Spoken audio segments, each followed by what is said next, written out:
Hey, what's happening? In this video, I want to talk about what I consider to be some of the very best and budget-friendly options when it comes to full-frame lenses for your Sony camera body.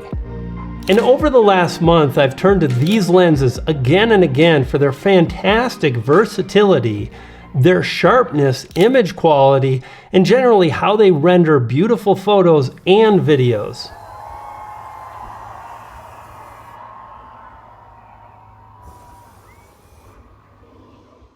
In this particular image, I had booked a photo tour to visit the iconic Crystal Mill in beautiful Crystal, Colorado. And all the images and video that you're seeing were captured with my Sony A1. This particular image, for example, was a 6-second long exposure that I shot with an ND filter. And as you can see, much of the photo has this kind of dreamy, blurry-like quality thanks to the long exposure. And this 24-70 art lens from Sigma did not disappoint. And the following day, my girlfriend and I, we focused on fall foliage, driving all the way to Cresta Butte to drive the beautiful Kebler Pass, and let me tell you, it did not disappoint. And it's the focal range that makes this such a fantastic option.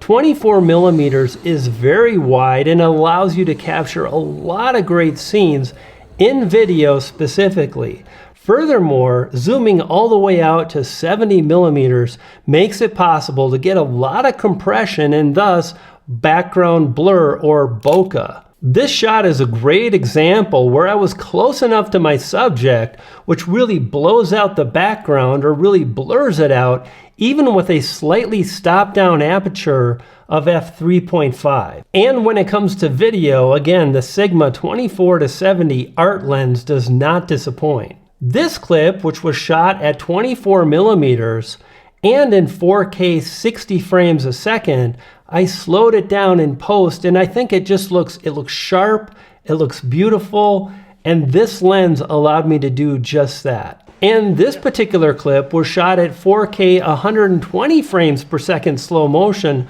on a tripod. And one of the modes I really enjoy a lot with the Sony cameras is the HD 240 super slow motion. A couple things to note, this lens is available typically for around $1,100 new. You can find it used on sites like KEH for under $1,000. Again, 24-70, and it's an art lens. Sigma offers several different lenses in their art lineup, meaning you get the best image quality and the price you pay is a little bit bulkier, a little bit heavier. What I've found is this lens is fantastic on the slightly larger Sony camera bodies, which they're still really small. Sony A1, A7 IV, A7S III, A7R, 4, 5, A9, etc. Oh, and this lens offers an aperture of f2.8, meaning it does pretty well when it comes to low light situations. But if you want a lens that performs exceptionally well in low light, think about a prime lens like this 24mm f1.4 for incredible low light performance.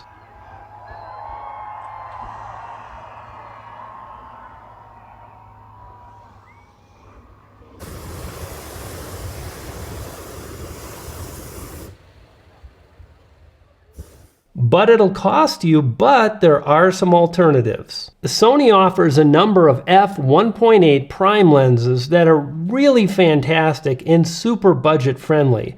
This is the 35mm, it's so small. I actually picked up the 50mm f1.8 and it's fantastic. These are generally sharper, have again great low light performance, but you're stuck at one focal point. Now, if you're just getting started and you don't have a bunch of lenses, I believe you'll get more value by buying a zoom lens because of the versatility. And that brings me to this lens, which is quickly becoming one of my favorites. This is the Sigma 16mm to 28mm f2.8 contemporary lens. Contemporary meaning it's small, it's light, and goodness, 16mm is so wide. And really what I've been finding is more and more there are situations when 16mm is fantastic. For example, shooting these hot air balloons, I wanted to capture a big scene and the balloons were huge. 16 millimeters for the win. I should mention that Tamron makes a similar lens, however it's 17 millimeters, and I shoot video, and with a Sony camera, often I'm using active stabilization, which crops in a bit. On my new ZV-E1, which I'm filming this video on right now, I can use dynamic active stabilization, and that creates buttery smooth content, but at the cost of a bigger crop. 16 millimeters for the win. Now, this particular footage was taken during blue hour and the light was fading fast. I was not using a gimbal, but rather the Sony A1, and it did pretty good with its IBIS, 5.5 stops. And having both of these lenses in my kit is absolutely ideal. 16 millimeters on the wide end, 70 millimeters on the telephoto end.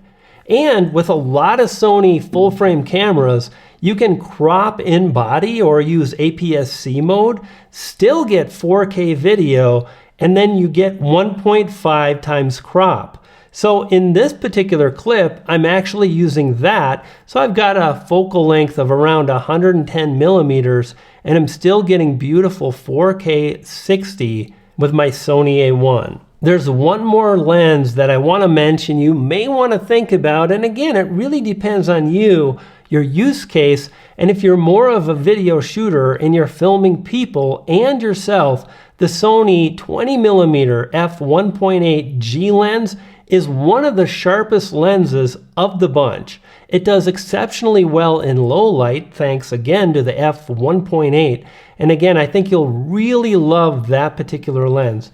But for me, I'm turning to these all the time and I love it. 2 lenses, tons of range.